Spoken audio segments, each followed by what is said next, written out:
Pemirsa sebangsa dan setanah air, Assalamualaikum warahmatullahi wabarakatuh.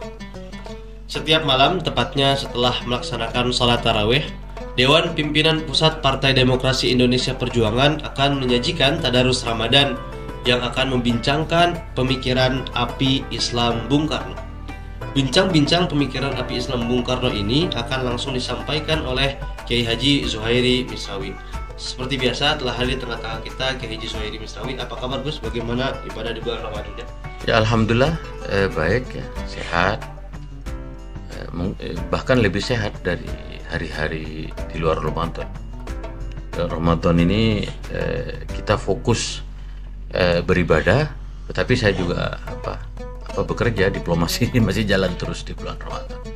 Masih berjumpa mitra-mitra, berjumpa para duta besar seperti biasa, kegiatan selama di bulan Ramadan, tetapi situasinya lebih tenang, tidak ada semacam pressure gitu,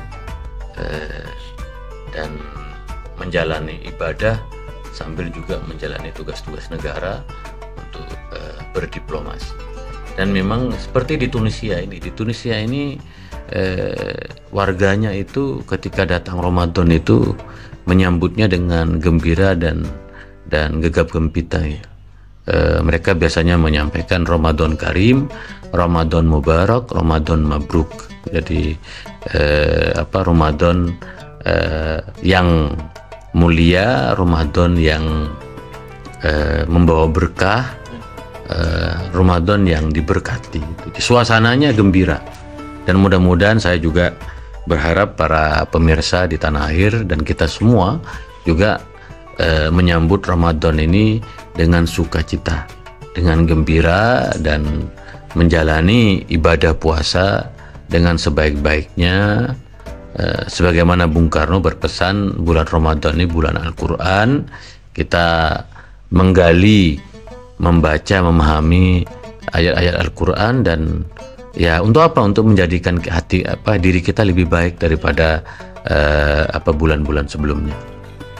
Pada episode kali ini Gus dan juga pemirsa di tanah air, kita akan mengulas lebih banyak bagaimana api Islam itu menanamkan budaya berkorban untuk negeri. Kita tahu bahwa Bung Karno itu sosok yang sangat besar, yang berjiwa besar, yang banyak jasanya untuk negeri kita. Nah, dalam hal ini Bung Karno menyatakan bahwa tidak ada kehidupan tanpa pengorbanan, Gus. Bisa dijelaskan lebih lanjut? Ya, Bung Karno seorang proklamator bapak bangsa, mengajarkan banyak hal kepada kita, terutama umat Islam, karena kita ini jumlahnya yang terbesar. Kita ini umat yang bertuhan ya. Nah, ada sebagai umat yang bertuhan, maka kita harus memahami nilai-nilai ketuhanan. Nah, di antara nilai-nilai ketuhanan ini adalah pengorbanan. Nah, dari mana kita belajar? Kata Bung Karno ini pidato pada peringatan Idul Adha. Idul Adha itu disebut dengan hari kurban karena kita menyembelih hewan kurban. Kalau di kita biasanya, kalau di Timur Tengah itu domba. Kalau di kita, kalau nggak kambing, kita menyembelih sapi biasanya. Nah, di dalam Idul Adha itu ada spirit berkorban. Jadi memang ini kurban. Nah, kurban itu bahasa Arabnya adhiyah. Tetapi kurban juga berasal dari bahasa Arab, yaitu qoroba yaqrobu kurbanan. Jadi kita menyembelih, kita berkurban, menyembelih hewan kurban itu memang dalam konteks mendekatkan diri kepada Tuhan. Itu kata kurbanon gitu. Di Indonesia kita ada istilah berkorban. Berkorban itu artinya apa? Mementingkan orang lain daripada diri sendiri. Nah, berkorban untuk negeri ini kita harus mengedepankan kepentingan negara dari kepentingan diri sendiri, kelompok dan golongan. Maka Bung Karno dalam api Islam itu mengajak kita semua untuk mempunyai budaya berkorban untuk negeri. Marilah kita memberikan dedikasi terbaiknya untuk bangsa dan negara. Nah, Bung Karno mengutip pernyataan Oliver Locke, seorang filosof dari Inggris, itu mengatakan no life without sacrifice. Tidak ada kehidupan tanpa pengorbanan. Nah, ini penting sekali. Filosof ini dikutip oleh Bung Karno bahwa pengorbanan itu yang akan menjadikan hidup ini bermakna. Kira-kira begitu dari pernyataan no life without sacrifice itu, bahwa kalau kita berkorban untuk bangsa dan negara sebagaimana para pahlawan, sebagaimana Bung Karno, Bung Hatta, dan para pendiri bangsa lainnya, mereka ya pahlawan-pahlawan kita, mereka berjuang untuk siapa? Untuk kita. Kalau seandainya tidak ada perjuangan dan pengorbanan dari pahlawan kita, kita tidak mungkin mempunyai Indonesia yang merdeka dan berdaulat seperti yang kita rasakan sekarang. Maka kita belajar dari pengorbanan para pahlawan-pahlawan bangsa dan para pendiri bangsa itu. Bahkan kata Ibu Megawati Soekarno Putri, kalian kalau ingin tahu perjuangan dan pengorbanan para pahlawan, datang ke Taman Pahlawan Kalibata. Di situ banyak makam-makam dan kuburan-kuburan yang tidak ada namanya. Tapi mereka adalah pejuang dan pahlawan bangsa. Dan merekalah yang telah menghadirkan Indonesia untuk kita semua. Maka belajar dari para pahlawan kita memang harus berkorban untuk Indonesia ini. Apa yang kita punya, mari kita berikan untuk Indonesia tercinta ini. Ya, lebih-lebih ya saya misalnya sebagai seorang pejabat, ya saya harus terdepan dalam berkorban untuk negeri. Alhamdulillah ya, saya sebagai Soekarnois yang banyak belajar dari Bung Karno, membaca buku di bawah bendera revolusi, saya memahami betul arti makna dari pengorbanan itu. Kita harus berkorban tanpa pamrih.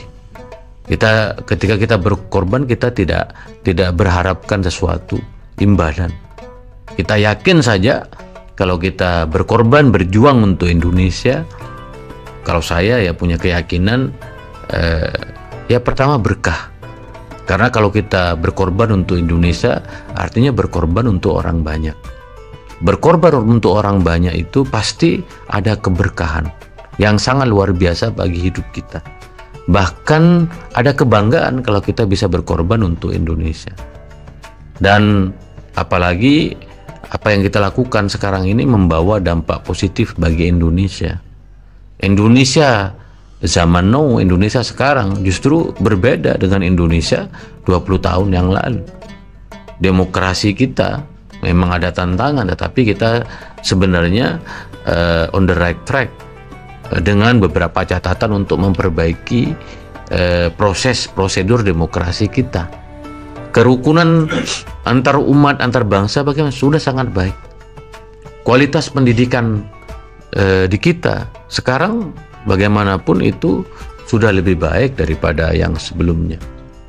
Gitu. Jadi bagaimana sekarang? Ya sekarang melanjutkan misi untuk menjadikan Indonesia lebih baik, lebih adil, lebih makmur, lebih berdaulat, lebih sejahtera.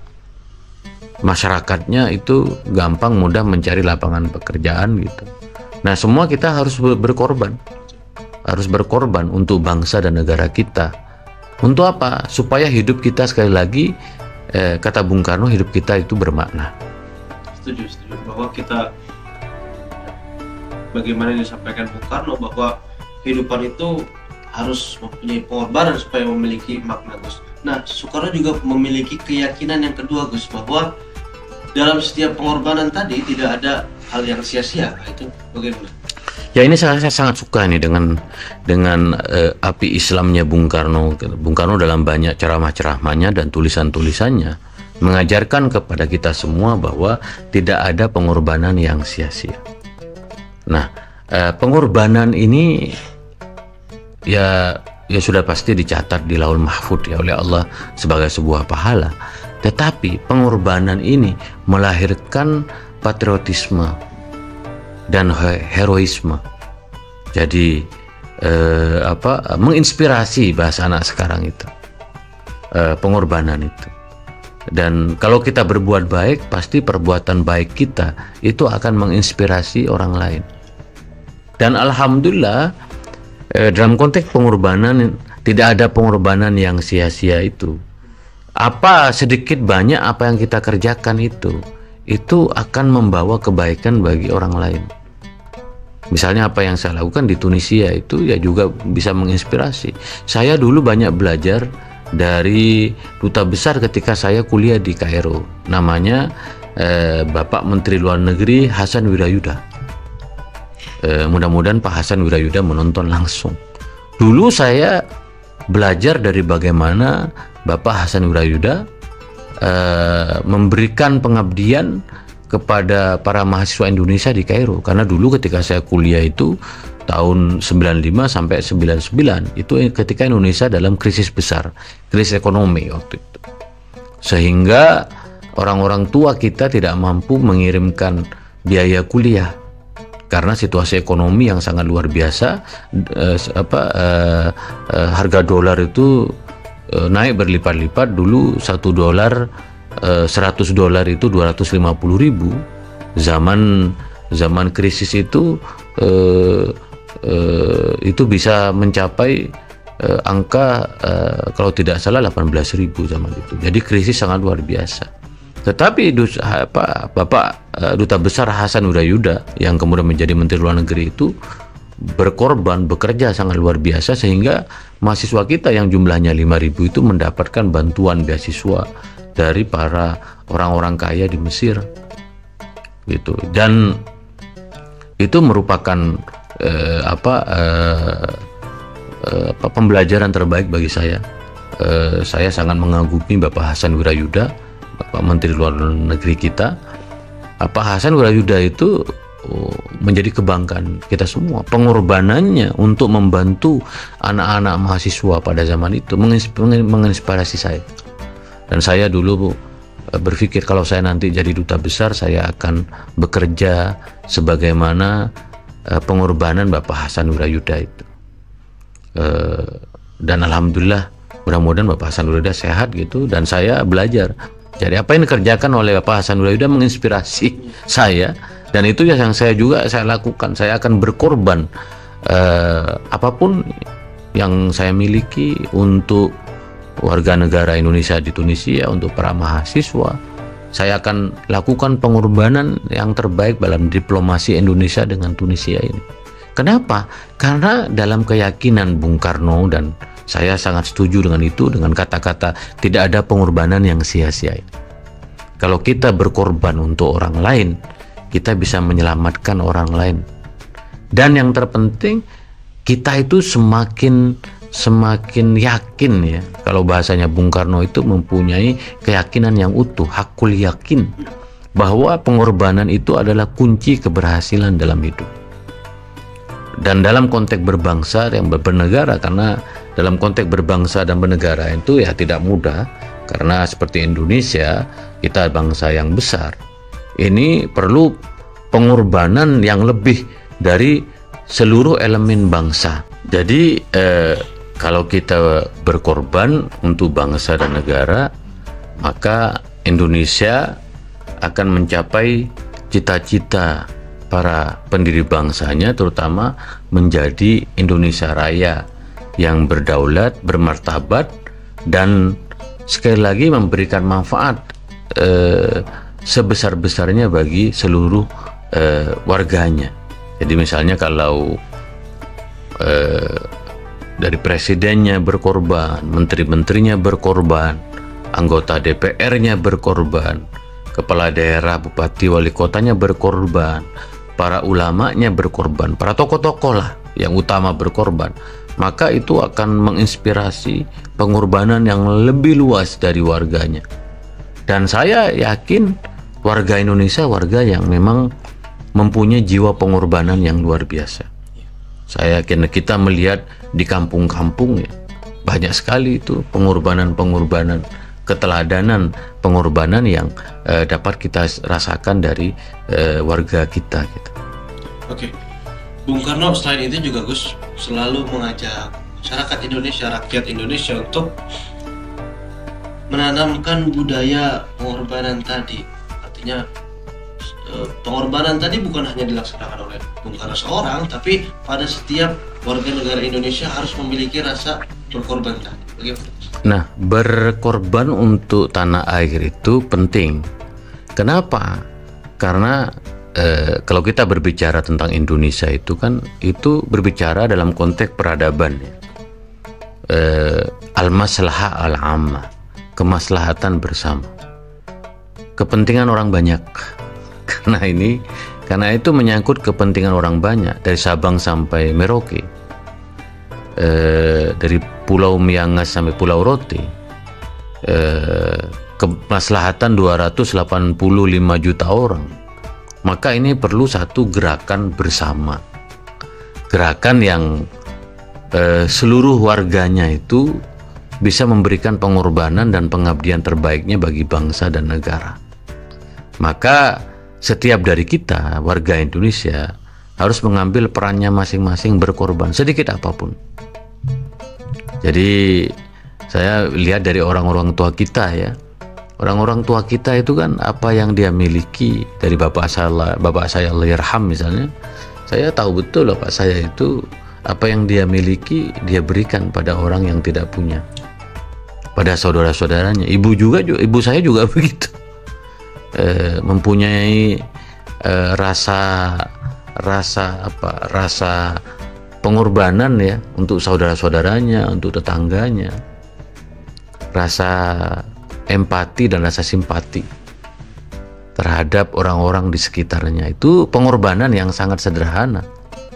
Bagaimana pengorbanan guru-guru kita ya, sejak kita belajar di baca tulis Al-Quran misalnya, sejak kita belajar bahasa Arab, atau saya belajar agama di madrasah ibtidaiyah, di pesantren, sampai kuliah di Al-Azhar, itu kan saya melihat bagaimana pengorbanan para ulama-ulama kita, kiai-kiai kita. Nah, ini yang menjadikan Indonesia itu akan semakin jaya, semakin makmur, semakin adil dan semakin sejahtera. Maka budaya kita ini kan budaya Pancasila, gotong royong. Kita tidak seperti orang Barat, orang Eropa, individualisme, nafsi-nafsi, sendiri-sendiri gitu. Kita punya satu pandangan untuk bagaimana memikirkan orang lain. Kalau saya sebagai duta besar sudah pasti berkorban untuk tanah air itu adalah salah satu prinsip dalam hidup saya sekarang ya.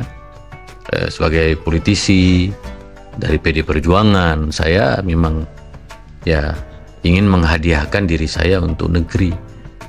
Saya akan berkorban, memberikan yang terbaik pengabdian saya kepada bangsa dan negara. Maka Bung Karno, apalagi saya Soekarnois, ya memang berkorban untuk tanah air itu penting. Kita tanamkan pada setiap diri kita, pada anak-anak kita, pada keluarga kita, mengedepankan kepentingan. Ketika negara memanggil, maka kita harus bertergerak. Kita harus melakukan sesuatu. Kita tidak melihat dari mana perintah, tapi kalau sudah untuk Indonesia, mari kita utamakan kepentingan negara daripada kepentingan diri sendiri. Itulah bentuk pengorbanan kita kepada bangsa dan negara. Terakhir Gus, untuk menutup episode kali ini, bagi kalangan anak-anak muda, kaum milenial, kaum Gen Z, bagaimana ini menanamkan rasa berkorban di hati mereka, kesadaran untuk berkorban, dan apa pengorbanan yang bisa mereka lakukan? Ya, saya kira anak-anak muda perlu belajar sejarah ya, sejarah para pendiri bangsa. Jadi memang harus menyerapi bagaimana pengorbanan Bung Karno, Bung Hatta, Tan Malaka, Syahrir, Agus Salim, Buya Hamka, Anasir, Hasan, Kiai Ahmad Dahlan, Hadratus Syah Mas Arif. Memang sekarang itu sudah saatnya ada buku-buku kecil yang dibaca dengan sangat mudah untuk kalangan milenial, agar mengenal sejarah para pendiri bangsa kita. sehingga mereka dapat menggali keteladanan dari mereka. Jadi mempelajari sejarah pendiri bangsa itu sangat penting sekali, dan saya berharap ini juga ya pemerintah, Kementerian Pendidikan Dasar dan Menengah, Pendidikan Tinggi juga menyediakan ya buku-buku, mungkin juga film-film tentang keteladanan para pendiri bangsa, sehingga kita bisa belajar pengorbanan dari mereka. Nah, yang kedua, berjuang itu membutuhkan, pengorbanan itu membutuhkan ilmu pengetahuan, sains. Maka kita harus punya skill, punya kemampuan intelijen, mengasah pikiran kita. Anak-anak muda harus belajar sungguh-sungguh, karena berjuang dan berkorban itu membutuhkan alat instrumen, dan instrumennya itu adalah ilmu pengetahuan atau sains. Sehingga belajarlah yang sungguh-sungguh sebagai modal kita untuk berkorban bagi tanah air kita. Nah, yang ketiga, anak-anak milenial ini memang mereka sekali lagi harus mulai dilatih untuk menghadapi memecahkan persoalan-persoalan yang dihadapi oleh kita. Jadi mereka dilibatkan dalam berbagai, saya melihat ya bagaimana anak-anak muda kita di berbagai sektor itu mempunyai kemampuan yang sangat luar biasa, bisa kita andalkan. Generasi anak muda sekarang itu jauh lebih mumpuni, lebih cerdas ya.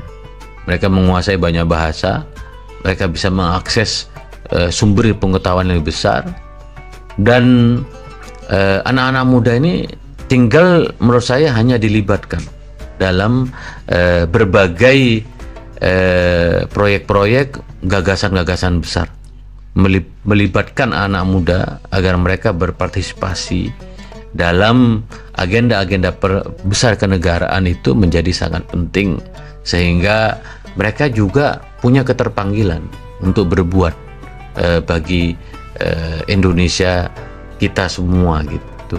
Nah, yang ketiga, ya sebagai orang beragama dalam suasana Ramadan ya kita tawakal, berserah diri kepada Allah. Yang penting kita sudah berkorban, berusaha sebaik-baiknya. Saya masih ingat pesan dari kiai saya, itu ayat ini selalu diulang-ulang oleh kiai saya, faida azamta fatawakkal 'ala Allah. Kalau kamu berjuang, kalau kamu berkorban, kalau kamu sudah berusaha sebaik mungkin, maka pada akhirnya itu tawakal kepada Allah. Ya kadang-kadang kalau kita berkorban, berjuang itu ya tidak segalanya tiba-tiba berhasil, kita gagal. Nah, kegagalan itu sebenarnya adalah keberhasilan yang tertunda. Maka diperlukan tawakal, berserah diri kepada Allah. Seperti yang seringkali Bung Karno sebutkan, iyyaka na'budu wa iyyaka nasta'in. Jangan lupa kita beribadah dan memohon kepada Allah. Kalau dalam bahasa Bung Karno katakan, berseringlah bercakap-cakap dengan Allah. Sering-seringlah memohon dan beribadah kepada Allah. Dan tawakal, berserah diri kepada Allah, memohon kepada Allah itu adalah jalan agar pengorbanan kita itu mencapai tujuan, mencapai mimpi yang kita ingin raih, mencapai cita-cita yang kita ingin bersama gitu. Makanya anak-anak muda itu kan salah satu kendalanya ya itu kan cepat putus asa, cepat menyerah ya, gagal sekali tidak mau mencoba gitu. Maka kalau kita berkorban, kita siap-siaplah untuk dikecewakan, siap-siaplah untuk gagal. Namanya pengorbanan. Tapi kata Bung Karno, tidak ada pengorbanan yang sia-sia. Bahwa kalau kita berkorban, yakin pengorbanan itu mungkin membawa berkah, terutama bagi orang banyak, terutama bagi Indonesia yang kita cintai ini. Nah, dalam konteks ini saya kira memang api Islam dalam konteks menanamkan budaya berkorban untuk negeri, untuk tanah air kita ini memang harus selalu menjadi instrumen ya yang menyala-nyala dalam batin kita, bahwa Bismillah Ya kayak saya ketika saya kuliah di Kairo di Al Azhar, saya pulang ke Indonesia, Bismillah ingin mengabdi kepada bangsa, ini mengabdi kepada Indonesia melalui Nahdlatul Ulama waktu itu, sekarang DPD Perjuangan. Saya selalu dalam setiap kesempatan ingin mengabdi kepada bangsa negara. Bahkan dulu ketika saya tidak mempunyai jabatan, saya mengatakan saya sudah puas dengan pengorbanan saya. Kenapa? Karena Indonesia berubah, ya kan? Desa-desa sekarang, pelayan rumah sakit semakin baik, mencari lapangan pekerjaan semakin mudah, pendidikan generasi muda mempunyai kampus-kampus yang sangat luar biasa. Waktu itu saya kalau seandainya saya tidak dapat jabatan, saya mengatakan pada diri saya sudah bangga, sudah puas atas pengorbanan yang saya lakukan untuk Indonesia tercinta. Nah sekarang sudah dapat jabatan, ya lebih lagi, tiada hari tanpa berkorban, tiada hari tanpa bekerja, dan menjalani hidup dengan budaya berkorban ini indah sekali. Tidak ada rasa capek, tidak ada rasa kecewa, tidak ada penyesalan. Dan pengorbanan inilah belajar dari Bung Karno yang menjadikan kita dan bangsa kita ini akan semakin baik di masa mendatang. Jadi bulan Ramadan menurut saya mari terus kita nyalakan api Islam, mari kita membangun satu budaya berkorban untuk negeri. Siapapun dari kita, mari kita berkorban semampu kita sehingga Indonesia kita, Indonesia Raya semakin baik, semakin makmur, semakin sejahtera di masa yang akan datang. Saya kira itu. Baik, terima kasih banyak Gus, terima kasih banyak juga rekan-rekan di tanah air. Kita belajar dari Bung Karno bagaimana hidup itu harus dipenuhi dengan pengorbanan, karena sekali lagi tidak ada pengorbanan yang sia-sia. Terima kasih telah menonton episode kali ini. Semoga kita masih bisa berjumpa pada episode selanjutnya. Wassalamualaikum warahmatullahi wabarakatuh. Salam Pancasila. Salam Pancasila. Merdeka. Merdeka.